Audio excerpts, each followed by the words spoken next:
When we say somebody is happy, in pain, bored, it's only because they're smiling or wincing or groaning. Maybe all the mind is just the behaviors that we associate with those psychological states. Would this solve the mind-body problem? Let's consider.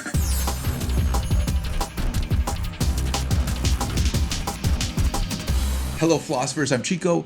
Welcome to the Philosopher Show, where we consider the greatest questions of human history. Now, for a brief recap, we've been studying the mind-body problem recently. Initially, it seems like we have two different kinds of things, the first of which we could call the mind or psychological states, and this includes such things as thoughts, sensations, perceptions. These things seem immaterial, non-spatiotemporal, not observable or measurable, first person. The second class of things we have are kind of body/brain kinds of things. This would include things like neurons, neural pathways, dendrites, firings, etc. And these kinds of things seem to be material, located in space and time, observable, measurable, third person. At first blush, these two seem like different kinds of things. The question is then, does only the brain exist?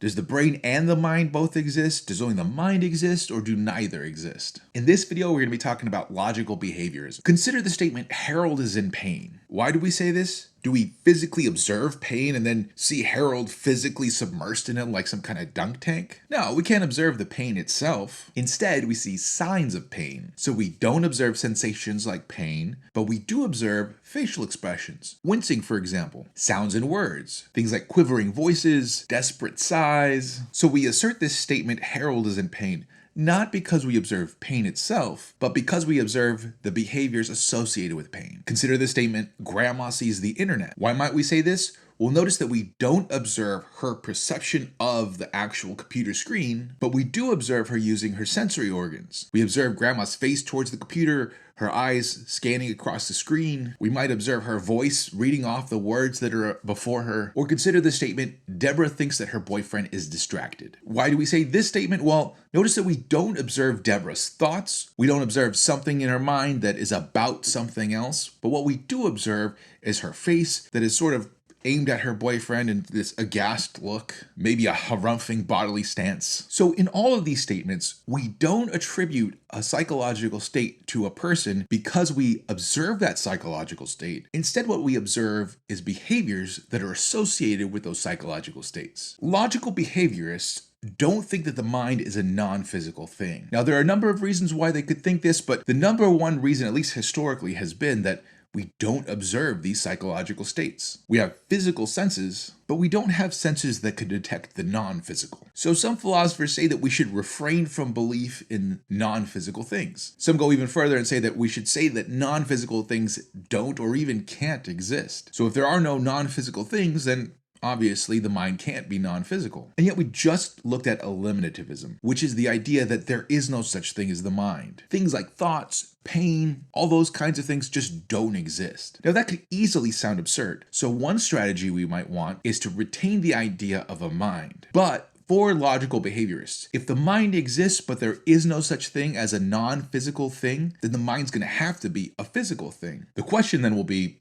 what kind of physical thing could the mind be? Thinking back to our statements, remember that every time we ascribed a psychological state to one of these people, it was because we were observing their behaviors and we associated their behaviors with those psychological states. And in fact, even though it would be less concise, we could even replace those behaviors with those psychological states in those statements. So instead of saying Harold is in pain, we could say that Harold is wincing and whimpering and looking in general, I don't know, squinty-eyed. Instead of saying that Grandma sees the internet, we could say that Grandma is scanning her eyes across the screen of the computer while reading out words. And instead of saying that Deborah thinks that her boyfriend is distracted, we could say that Deborah's face is aimed at her boyfriend in a glowering face and that he is looking at a more attractive woman. So if every time that we're going to say there's a psychological state, it's just because there are these physical behaviors, and now we want to define the mind as a physical thing, why not just say that the mind is these physical behaviors? That's just what it is. And that is the overall strategy of the logical behaviorist, which is to identify psychological states with the physical behavior with which we associate them. Now, this kind of strategy in philosophy is called a reduction. And a reduction is when you say one thing is just nothing but another thing. Now, there are a few different kinds of things that you can mean by this, and I'll eventually do a video on reductions themselves. But this specific kind of reduction is very radical. So as an example of what we mean, some of you may remember that incredibly bizarre toy, Tickle Me Elmo. Elmo? Tickle Me Elmo was some kind of doll that sort of vibrated and laughed when you tickled it. Now imagine talking to your kid and saying that Elmo feels ticklish. When you say that, you don't mean that Elmo has some kind of inner experience of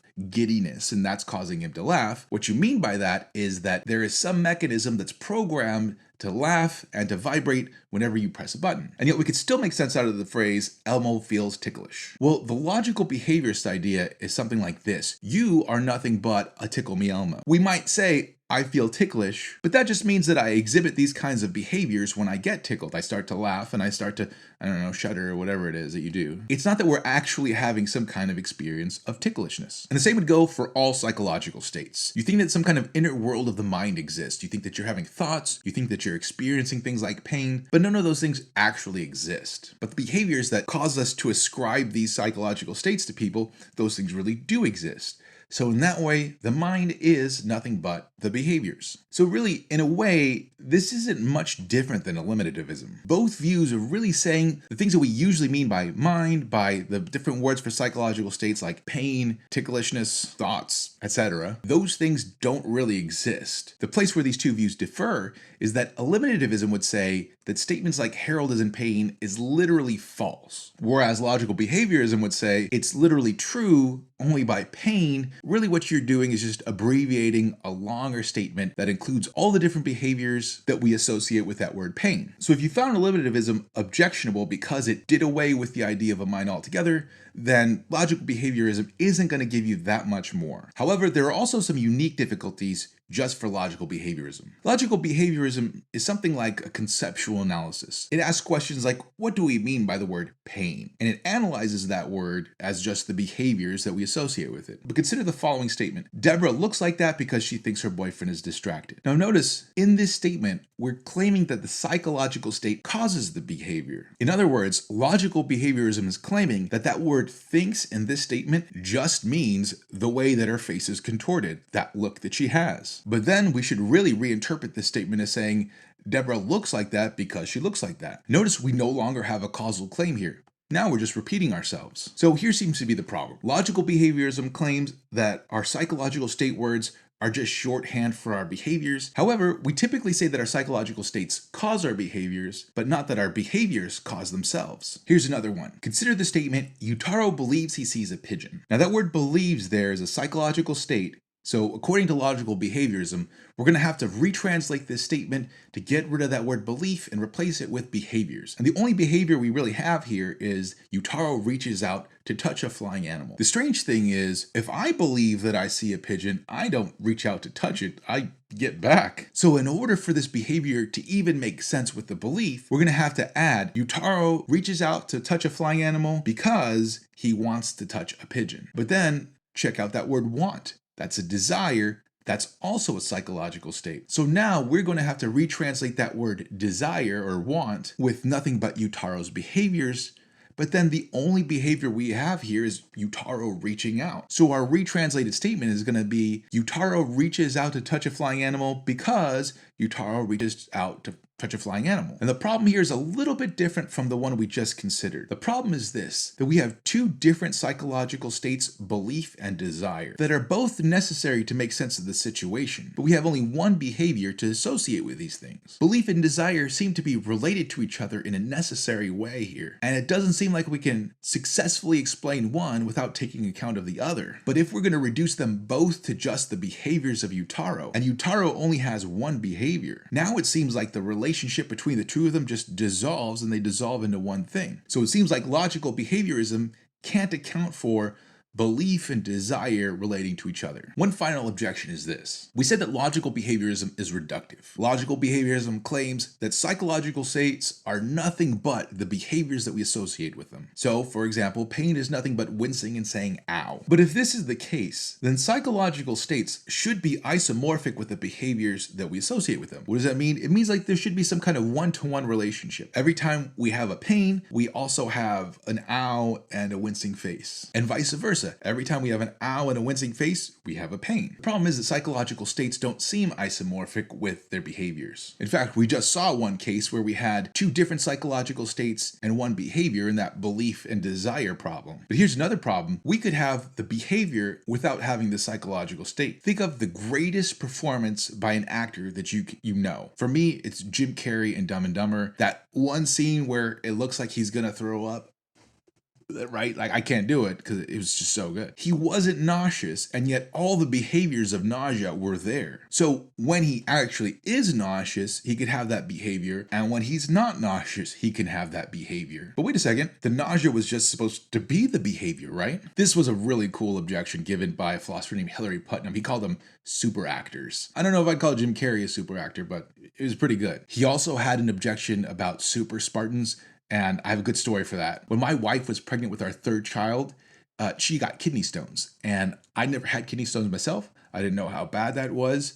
So I just knew that, she wanted to go to the hospital. And I thought it was because she wanted to check up on the baby. Because my wife is super tough, right? So I just thought, oh, okay, we just want to make sure everything's going well. We go to the ER and the nurse there asks, rate your pain from 1 to 10. And she says 9. And I'm looking like, wait, what? And she said, yeah, it's like childbirth right now, only it's not going away. And I'm like, oh my God, it's that bad?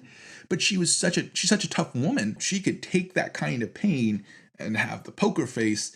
Me, like, I'm at a 3 and I'm not crying, but I bump my hand and I'm ow. So she actually has the psychological state, but she doesn't have the behavior of intense pain. But then logical behaviorism is the idea that the psychological state is nothing but the behavior. And actually that brings up one final objection. If your psychological states are nothing but your behaviors, other people can witness your behaviors better than you can. So that would mean that they would know the psychological state that you're in right now better than you do yourself. So I'm looking over at my wife and she's not making any painful faces. I'm like, you're not in pain. I can see right now that there's no pain going on there. She's like, yes, I am. You don't know. So if logical behaviorism is true, then other people have better access to your psychological state than you do. And that just seems to be a bizarre claim. And it's probably for reasons like this that logical behaviorism has really fallen out of fashion. It was really big in the 50s. Nowadays, it isn't quite as big. However, there is a reduction that is still popular, which is the mind-brain reduction. If you're interested in that, please stay tuned to this playlist. Go ahead, subscribe, and click notifications. If you have any questions, please hit me up in the comments. That's all I got for today. Adios.